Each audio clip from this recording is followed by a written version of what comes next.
Ang hirap kumita, parang kulang ang oras sa isang akaw. Paano ako makakasabay kung luma ang gamit ko? Ang daming trabaho, pero ang bagal ng sistema. Anak, para lang ba sa bata ang AI na yan? Baka mahirap gamitin. Hindi para sa tulad ko. Pangmayaman lang siguro ang teknolohiyang yan. Pero nang may nagturo, nagbago ang lahat. Wow! Kaya pala akong tulungan gumawa ng report. Mas mabilis na ang benta ko. Narito ang tinig ng makabagong panahon. Mga ka-AI, panahon na para ang teknolohiya ay mapunta sa taong bayan. Sa panahon ng AI, ang aangat ay ang handang matuto. AI para sa lahat. AI para sa masa. AI Talks with the Voice Master.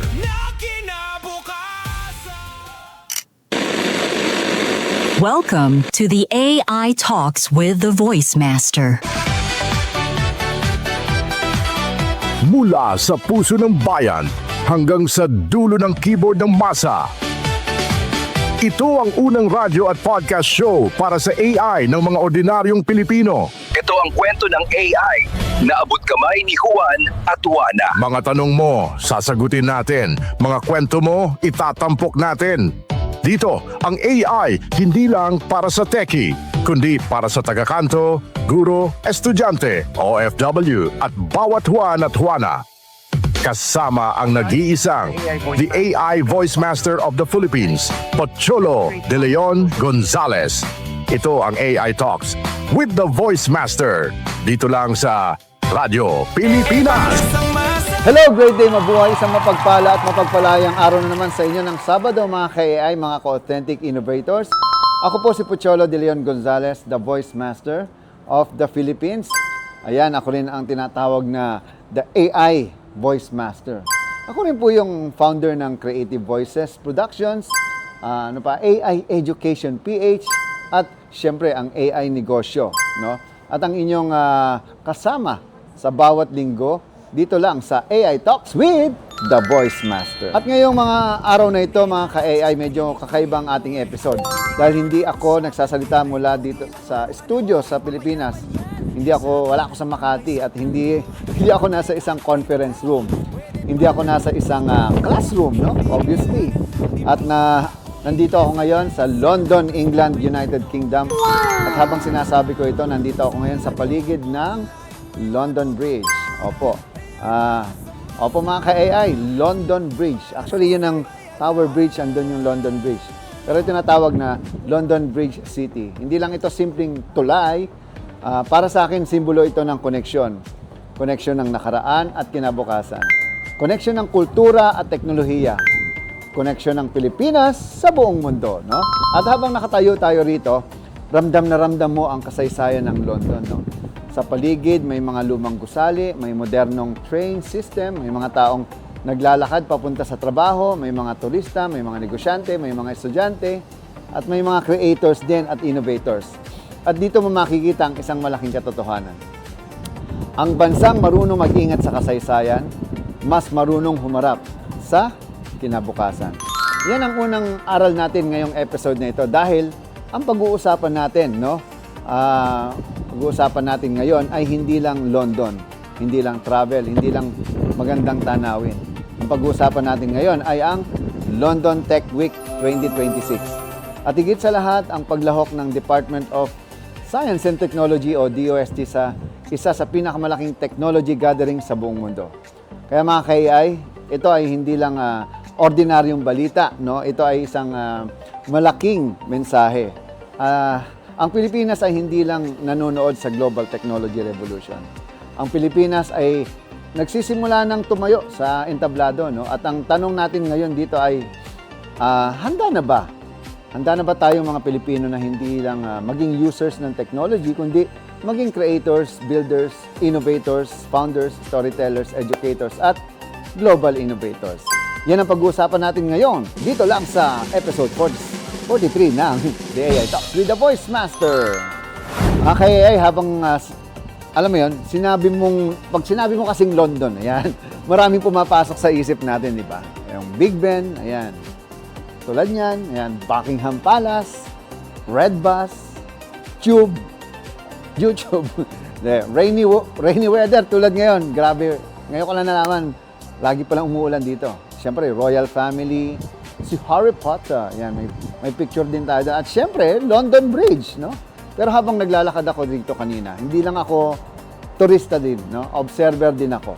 Student, broadcaster, at bilang isang Pilipino na matagal nang nagsusulong ng boses, yan, edukasyon, komunikasyon at AI. Ang tanong ko habang nandito ako ay, bakit ang isang lungsod gaya ng London ay naging global center ng innovation? Hindi dahil mas magaling sila bilang tao, no? Hindi dahil mas matalino sila kaysa sa atin. Hindi dahil wala silang problema. May problema rin sila. Mahal ang cost of living. May traffic din sila, o may traffic din dito na matindi, no? May social issues, political issues, at tao rin sila. Pero may isang bagay na malinaw. Meron silang sistema. At ang sistema, nagpapalakas sa talino ng tao. Yan ang hindi natin masyadong napag-usapan at napag-uusapan sa Pilipinas eh. Marami tayong magagaling na Pilipino, marami tayong creatives, maraming madidiskarte, mga genius, pero minsan ang problema, ang galing ng Pilipino ay nakikipaglaban sa kakulangan ng sistema, no? Kulang sa suporta, sa funding, kulang sa mentorship, kulang sa market, at kulang sa international exposure na tulad nito, no? Ano pa, kulang sa bridge, sa tulay. at kaya napakaganda ng simbolo na nandito tayo ngayon sa London Bridge habang pinag-uusapan natin ang London Tech Week, no? Kasi ang tunay na tanong ay, paano tayo gagawa ng tulay mula sa Filipino talent papunta sa global market? Paano natin tatawirin ang ilog ng takot, kakulangan at maliit na pananaw? Paano natin dadalhin ang imbensyon ng Pilipino mula sa laboratorio papunta sa industriya? Mula classroom papunta sa komunidad? Mula idea papunta sa negosyo, no? Mula sa prototype papunta sa produkto. At mula produkto papunta sa mundo. Yan ang trabaho ng tunay na innovation. Hindi lang invention, hindi lang idea, no? Hindi lang award, hindi lang certificate. Ang tunay na innovation, nagagamit, nabibili, ano pa? Siyempre nakakatulong, no? Nakapagbibigay din ng trabaho, katulad ng plano namin ng aking partner na si Birch, no? Sa Phil Global Youth Foundation, no? Kailangan magkaroon ng 10,000 na trabaho, no? Sa isang kumpanya. Ayan, nakakapagligtas ng buhay. Ayan, nakakapagpabago ng sistema at siyempre, pumapasok ang papel ng DOST dito. Alam niyo mga KA, para sa mga ordinaryong Pilipino na ngayon lang narinig ang London Tech Week, ganito lang yan. Ang London Tech Week ay isang malaking pagtitipon ng technology leaders. Actually, nandiyan si Mati ng 11 Labs, no? Startups, inventors, founders, policymakers, researchers, innovators, at companies mula sa iba't ibang bansa. Parang malaking palengke ng kinabukasan. Pero hindi palengke ng gulay. Palengke ito ng ideas, AI, cybersecurity, palengke ng health technology, fintech, no? Robotics, you know. Siyempre, palengke ng climate tech at future jobs.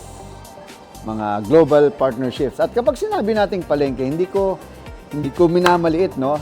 Alam niyo sa Pilipinas, ang palengke ay buhay. Tama? Doon nakikita ang seller at buyer. At doon nangyayari ang tawaran. Patawad po. Yan. Doon nagkakaroon ng oportunidad na doon gumagalaw ang ekonomiya. Ganon din ang London Tech Week, no? Ang kaibahan lang, ang tinda rito ay hindi isda o gulay. Ang tinda rito ay, alam nyo ano? Solutions. Ang usapan rito ay investment, no? Ang tanong kasi rito ay, ano ang kaya mong dalhin sa mundo? At dito mga KA, mahalaga ang pasensya ng Pilipinas, o presensya, no, ng Pilipinas. Dahil kung wala tayo sa mga ganitong global gatherings, madalas tayo ang huling nakakaalam, huling nakakasali, huling nakakakuha ng opportunity, di ba? Huling nakakapag-posisyon. At alam niyo naman ang pochology ko dyan, no? Kapag huli ka palagi sa future, huwag kang magtataka kung lagi kang naiipit sa past. Kaya mahalaga na nandito ang Pilipinas sa London, England. Mahalaga na nandito ang DOST, mahalaga na may Philippine Pavilion dahil ang bawat booth, bawat flyer, bawat pitch, bawat handshake, bawat conversation, demo, Posibleng maging simula ng partnership yan, investment, collaboration, o global breakthrough, no? Kaya mga ka-AI, ang participation ng DOST sa London Tech Week ay hindi lang pang picture, hindi lang pang post, hindi lang pang ribbon cutting, hindi lang para masabing may Philippine flag sa venue. Alam niyo, mas malalim ito eh.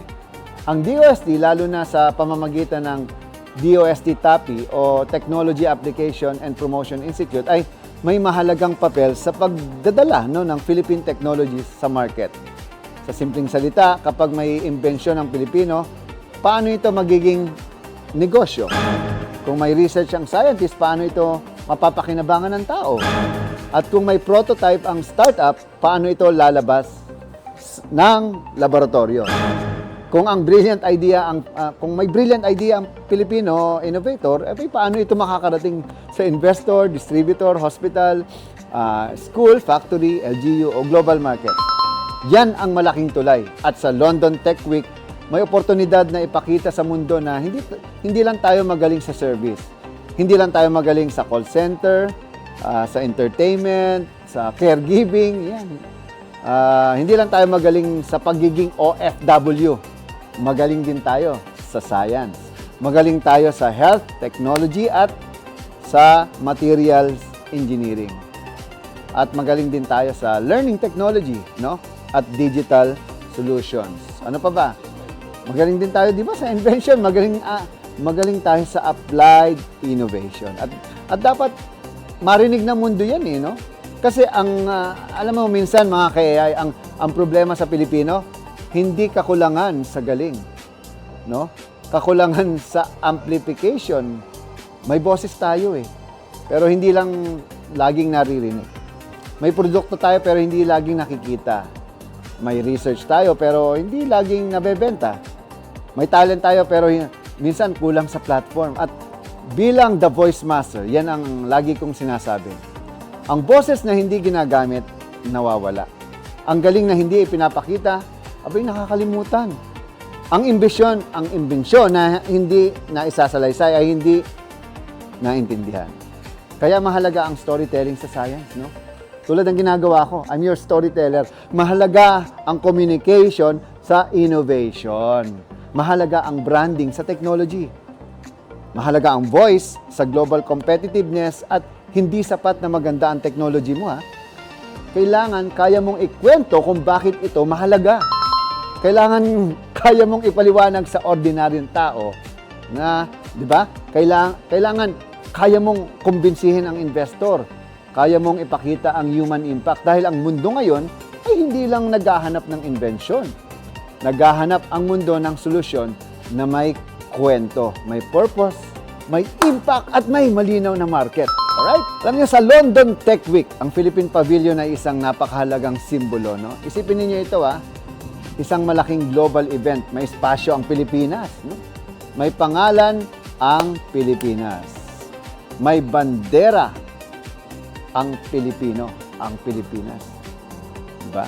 May technologies ang Pilipinas, may mga kumpanyang Pilipino na hindi lang sumisigaw ng Pinoy pride, kundi nagpapakita ng totoong produkto, no? Totoong solusyon, totoong innovation. At dito lumalabas ang isang mahalagang aral. Ang Pinoy pride ay hindi dapat puro emosyon. Dapat, syempre, may execution din. Dapat may produkto, dapat may kalidad at may data. At syempre, dapat may business models din yan. Ano pa ba? Dapat may global readiness. Kasi alam nyo, madaling magsabing world-class ang Pinoy. Pero ang tanong, ready na ba ang produkto mo sa buong mundo o sa world? Ready na ba ang pitch mo? Ready ba ang website mo? Or ready ba ang documents mo? Ano pa? Ready pa yung IP or intellectual property mo? At ready na ba ang team mo or customer service, support, or pricing mo? No? Ano pa ba? Ready na ba yung standards mo? Ang storya mo? Yan ang malaking hamon sa ating mga Pilipino. Kaya para sa akin, ang London Tech Week ay hindi lang event, no? Mirror ito, mirror. Salamin. Makikita mo rito kung nasaan na ang mundo at makikita mo rin kung ano ang kailangan nating habulin, no? Hindi para maliitin ang Pilipinas, kundi para gisingin ang Pilipinas. Kaya mga KI, no, hindi pwedeng puro sana all, sana all. Dapat tayo rin, di ba? Hindi pwedeng puro grabe sila. Dapat gawin natin. Hindi pwedeng puro ang galing ng ibang bansa, no? Dapat ipakita natin ang galing ng Pilipino. Pero para magawa natin yan, kailangan natin ng 3 bagay. Ano yon? Una, edukasyon. Pangalawa, ecosystem. At ikatlo, exposure. Education para maintindihan natin ang AI, technology, innovation, entrepreneurship, at ethics. Ecosystem para hindi nag-iisa ang innovator. Exposure para makita tayo ng buong mundo. At itong London Tech Week, malaking exposure ito, no? Sobrang laki, no? At ngayon, baka may nakikinig sa atin at sasabihin niya, Voice Master, ang layo naman yan sa buhay ko. London Tech Week, DOST, AI, ano pa? Innovation. Ang problema ko ngayon, pamasahe, tuition, pagkain, trabaho, bills, internet, renta. Alam nyo, totoo yan. At hindi natin dapat maliitin ang araw-araw na problema ng ordinaryong Pilipino. Pero ito ang totoo, ang AI at technology ay hindi nahiwalay sa pang-araw-araw na buhay. Kapag nag-a-apply ka ng trabaho online, technology yan. Kapag gumagamit ka ng mobile banking, technology yan. Kapag kumukuha ka ng online class, technology, syempre, technology yan. Kapag may telemedicine, technology yan. Delivery app, ano pa, kapag ang negosyo mo gumagamit ng chatbot, no? Gumagawa ng content sa TikTok, YouTube, Facebook. Abay, syempre technology yan. Kaya kapag ang anak mo gumagamit ng AI sa school, that's technology. Alright? Ano pa? Yung teacher, gumagamit ng AI lesson plan. Farmer, gumagamit ng weather data. At ang doktor, gumagamit ng diagnostic tools. Technology yan, syempre. Kaya ang tanong, hindi na gagamit ba tayo ng technology? Ang tanong ngayon, gagamitin ba natin ito ng tama? Maintindihan ba natin ito? At naintindihan ba natin ito? Mapapakinabangan ba natin ito? Makakalikha ba tayo ng gamit? O paano natin magagamit ito? O magiging consumer lang ba tayo habang ang iba kumikita? Yan ang laban ngayon. Hindi ito simpleng AI hype. Hindi ito puro pa-cute na prompt. Hindi na ito puro AI picture. Hindi na ito puro avatar. Ang AI ngayon ay infrastructure, no? It's also a business tool. Education tool. Ano pa? Communication tool. Ang AI ngayon ay national competitive issue. Kapag hindi marunong ang bansa sa AI, magiging dependent ang bansa sa bansang marunong. Kapag hindi marunong ang teacher sa AI, mahihirapan siyang gabayan ang estudyanteng gumagamit gumagamit ng AI. Siyempre, kapag hindi marunong ang entrepreneur sa AI, matatalo siya ng mas maliit pero mas mabilis na competitor. Kapag hindi marunong ang creative sa AI, maiinggit siya sa mga marunong imbes na makipag-collaborate. Kapag hindi marunong ang government sa AI, mahihirapan itong gumawa ng mas mabilis, mas malinaw at mas accessible na serbisyo. Kaya mga ka-AI, no? Ang AI literacy is no longer optional. AI literacy is survival, empowerment. AI literacy is national development. Okay? Nandito ako ngayon sa London at marami pa akong napapansin. Una, transport system. Ang tren, bus, tube, pedestrian system, signage, payment system, lahat interconnected, no? Hindi perpekto pero gumagana. At kapag gumagana ang sistema, gumagaan ang buhay natin, no? Pangalawa, preservation. Makikita mo ang mga lumang buildings, churches, bridges, historical markers, museums. Hindi nila binubura ang nakaraan para lang maging modern. Pinapakita nila na pwedeng magsama ang history at technology. At pangatlo, confidence. Kapag may event dito, malinaw ang branding, malinaw ang venue, ang registration, ang schedule, no? At siyempre malinaw ang purpose. At yan ang kailangan natin sa Pilipinas. Hindi sapat na magaling tayo, no? Kailangan organized. Kailangan organized. Hindi sapat na creative lang tayo, no? Kailangan consistent tayo. At hindi sapat na puro puso pero walang utak, no? Kailangan may process tayo. Hindi sapat na madiskarte tayo. Kailangan madisiplina, no? At kasi alam nyo, yung diskarte na walang sistema, nakakapagod yan. Pero ang diskarte na may sistema, lumalago. Yan ang malaking aral. At sa AI Education PH, AI Negosyo, Creative Voices, CBAP at lahat ng ginagawa natin, yan ang gusto nating itanim sa mga Pilipino, lalong-lalo na sa Field Global Youth Foundation. Hindi lang creativity, passion, kundi creativity plus system. Passion plus process. Talent plus technology. Voice plus vision. Purpose plus execution. Alright? Alright, sa London Tech Week, kitang-kita ang usapan, no? Dito sa AI negosyo, AI sa health, AI education, AI sa manufacturing, at AI. So with that, magsama-sama tayo mamaya uli at abangan nyo ang AI 101, AI Balitang AI, at syempre ang AI and personal interviews. Makakasama natin ang isa sa kinikilala sa technology dito sa Pilipinas. With that, see you later! Bang! At ito ang AI 101, ang inyong unang hakbang sa mas malalim na kaalaman sa mundo ng Artificial Intelligence. Great day! Matagumpay na naidaos ang unang araw ng London Tech Week 2026. Isa sa pinakamalaking tech conferences sa buong mundo na ginanap noong June 8 to 12 sa Olympia, London. Umabot sa mahigit 30,000 katao ang dumalo sa opening day ng naturang event.